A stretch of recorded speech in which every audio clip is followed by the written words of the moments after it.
And now it's time for us to discuss more of these headlines and simple keywords with Adam joining us via Zoom. Good morning, Adam. I can see your face.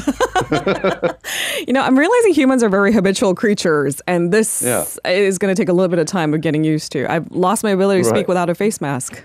Oh, yeah? Really? It's all very confusing. I know, I thought it would be freeing and liberating? Liberating, that's the word. I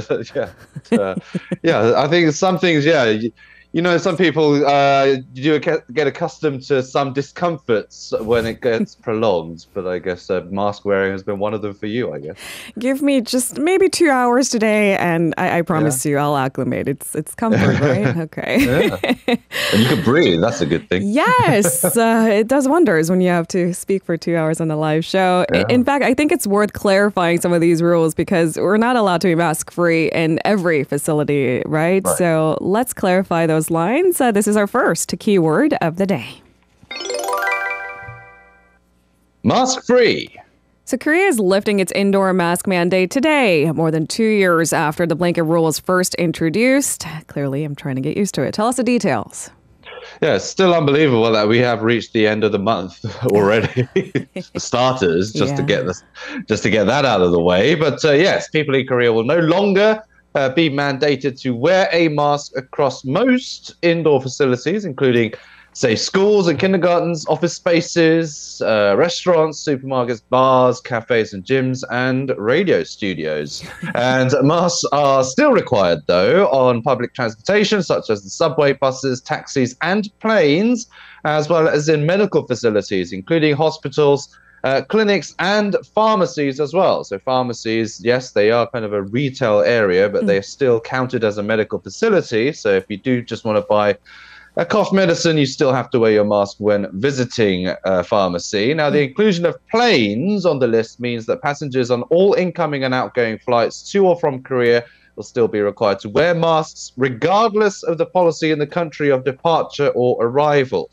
Now, Korea is one of the last countries to lift its indoor mask mandate, with Japan, Taiwan, and parts of Egypt still maintaining kind of similar policies as of Sunday. Wearing masks in indoor spaces is still recommended, though, if one has been in direct contact with a COVID-19 patient, especially, or if that person has been in an enclosed environment with little ventilation.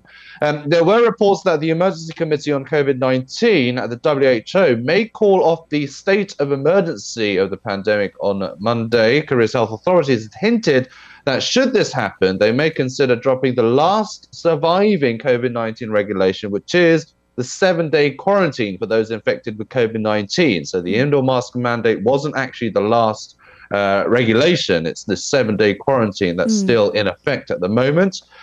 Meanwhile, major commercial banks in Korea will also return to their normal operating hours, which are between 9 a.m. to 4 p.m. They decided to shorten their operating time by an hour 18 months ago due to COVID-led social distancing policies.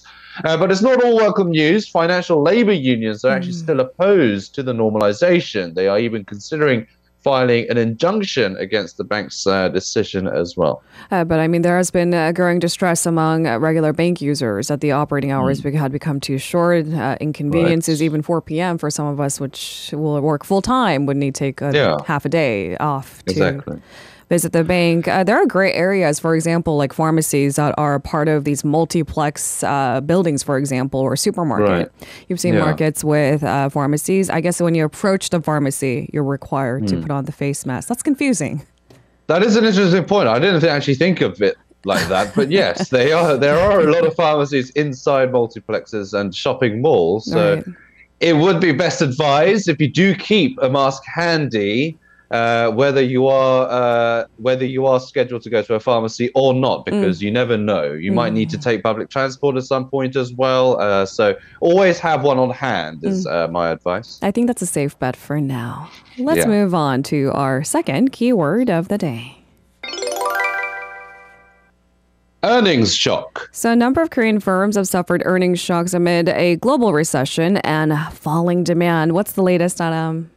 Right. Well, if we start off with Samsung Electronics, it recently reported an estimated drop of 69% in its operating profit during the fourth quarter. That was in its preliminary earnings report. LG Electronics is also widely forecast to suffer an earnings shock for the same period after reporting an estimated operating profit of 65.5 billion won. That's down more than 91% from the previous year.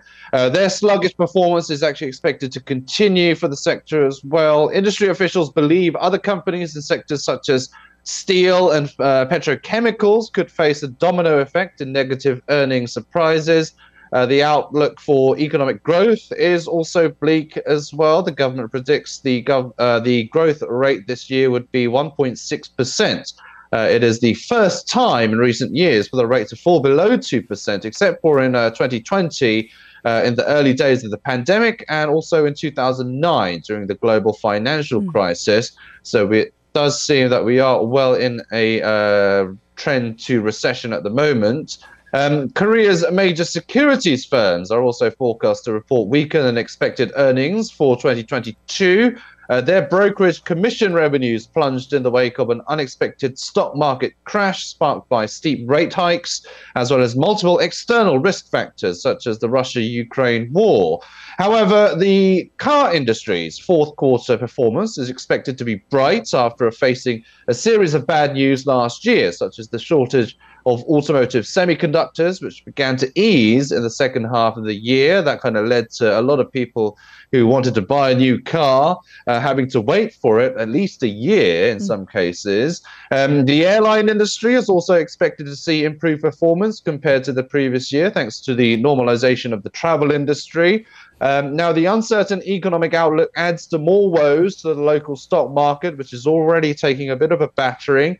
Analysts note that most firms are not showing any clear signs of an earnings recovery for the time being, and they are counting on the economic reopening of China, especially for the steel industry as well, because China is a large client when it comes to the steel sector.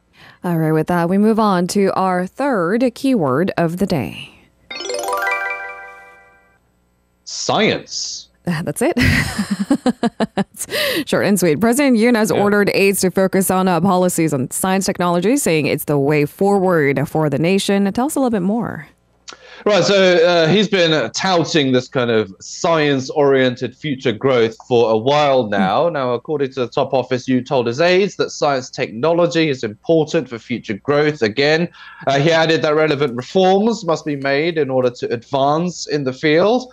He also said that nurturing young talent is another way to achieve a strong future, and there have been many policies and plans in place to kind of get these young people in the science sector and these future growth engines, as they're being dubbed. Ministry briefings to the president have almost finished. The items that came up the most were economy and science technology, as well as reform and global standards. Yoon touted the innovation in science was the only way for Korea to survive. The president also noted that such achievements cannot be made by Korea alone. He stressed the importance of cooperation between the public and private sectors, as well as the international community, as well as cooperation between public and private sectors from multinationals as well. He touted the $30 billion investment pledged by the United Arab Emirates as one of the starting points for such international cooperation.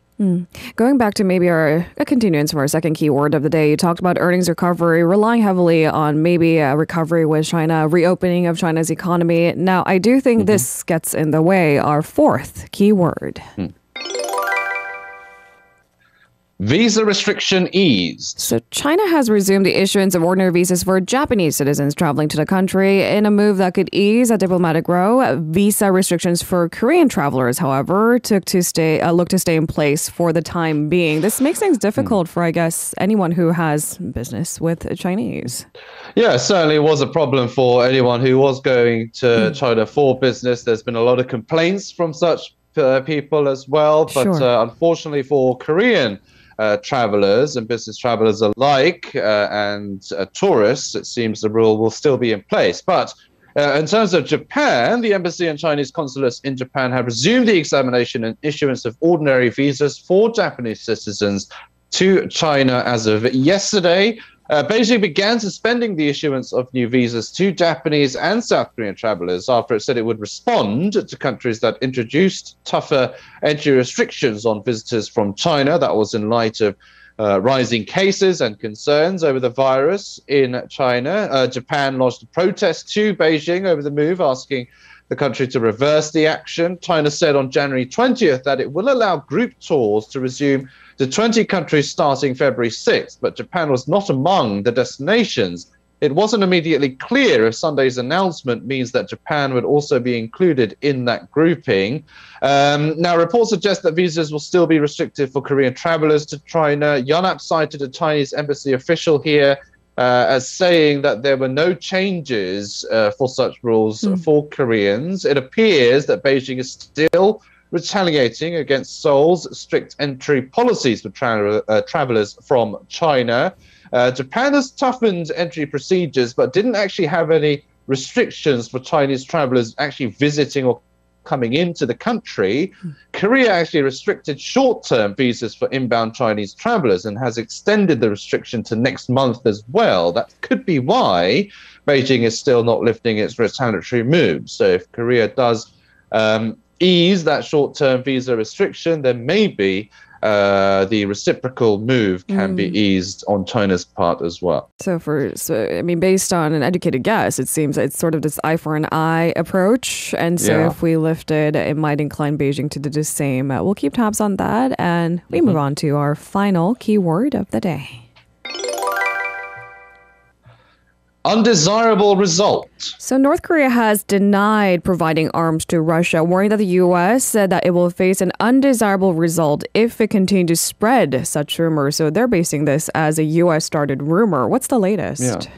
Right, so this accusation or allegation came about a month ago, and the same rejection and denial came that time as well. So North Korea is reiterating its stance, this time from senior North Korean official Kwon Jong-gun, who slammed the U.S. allegations as what he called groundless rumor aimed at justifying Washington's own military aid to Ukraine.